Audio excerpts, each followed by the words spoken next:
As you mentioned, the impetus for sort of coming back to your creativity as an adult is kind of this place where you realize you've given into fear, whether it's fear of making a mistake or, you were discouraged in childhood and are afraid to pick it back up again. So I'm curious how your own experience sort of starting a podcast and as you said, having no prior podcasting experience, what did that teach you about taking risks to do something you love? And did it make you less afraid of taking other creative risks as well? Don't think I've ever been afraid of that.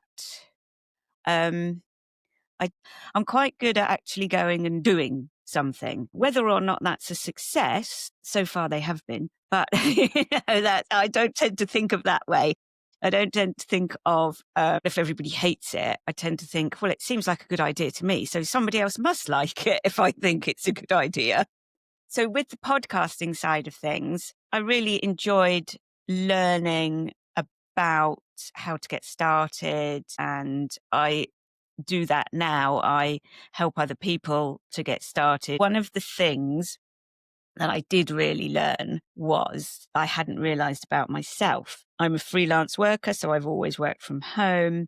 I considered myself to be quite a happy, lonesome person. I have a family, but I considered I wasn't a people person. And I started doing this and realized exactly the opposite. I love speaking to people. I now love going out to these events.